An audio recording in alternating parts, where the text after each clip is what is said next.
Occasion ఏదైనా location ఎక్కడైనా తెలుగువారి వేడుక అంటే ఆలివ్ మిఠాయి ఉండాల్సిందే. మిఠాయి అంటే ఆలివ్.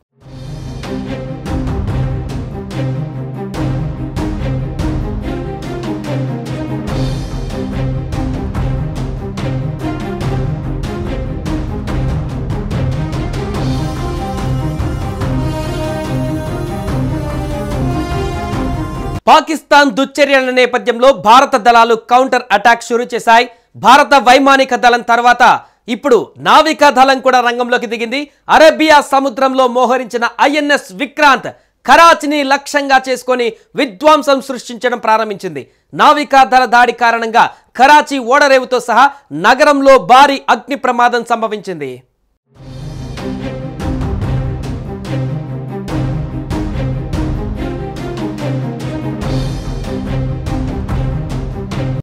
భారత వైమానిక దళం తర్వాత ఇప్పుడు నావికా దళం కూడా రంగంలోకి దిగింది. అరేబియా సముద్రంలో మోహరించిన ఐఎన్ఎస్ విక్రాంత్ కరాచీని లక్ష్యంగా చేసుకుని విధ్వంసం సృష్టించడం ప్రారంభించింది. నావికా దళ దాడి కారణంగా కరాచీ ఓడరేవుతో సహా నగరంలో భారీ అగ్ని ప్రమాదం జరిగింది. ముఖ్యంగా కరాచీ పోర్టు పైన భారత సైన్యం దాడి చేసింది. అక్కడ 7 భారీ పేలుళ్లు జరిగినట్లుగా సమాచారం అందుతుంది. ఐఎన్ఎస్ విక్రాంత్ దాడిలో 10 కార్గో నౌకలు ధ్వంసమయ్యాయి. భారత ఆర్మీ ఐఎన్ఎస్ విక్రాంత్ నుంచి మిసైల్, డ్రోన్లు ప్రయోగించారు.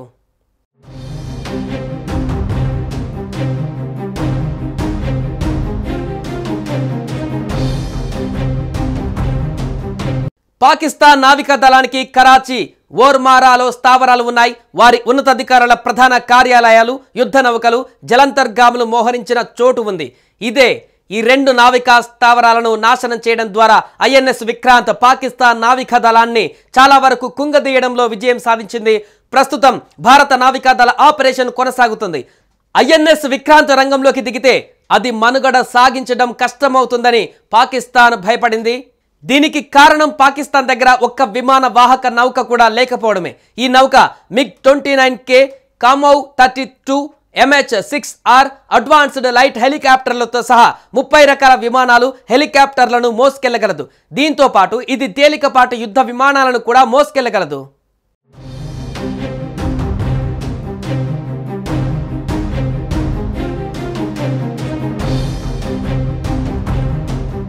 పాకిస్తాన్ నావికా దళానికి కరాచీ, ఓర్మారాలో స్థావరాలు ఉన్నాయి. వారి ఉన్నతాధికారుల ప్రధాన కార్యాలయాలు, యుద్ధ నౌకలు, జలంతర్గాములు మోహరించిన చోటు ఇదే.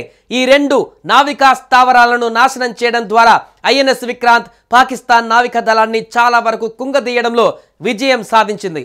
ప్రస్తుతం భారత నావికా దళం ఆపరేషన్ కొనసాగుతోంది.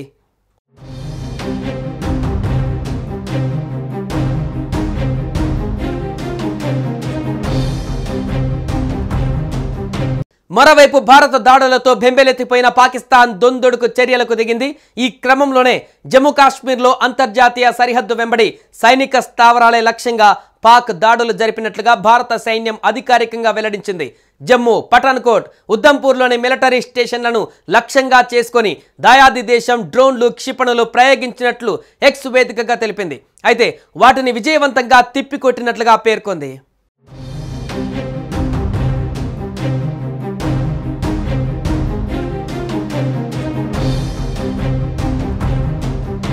సుమన్ టీవీలో మీ పర్సనల్ అండ్ బిజినెస్ ప్రమోషన్స్ కోసం కింది నెంబర్కి కాంటాక్ట్ చేయండి.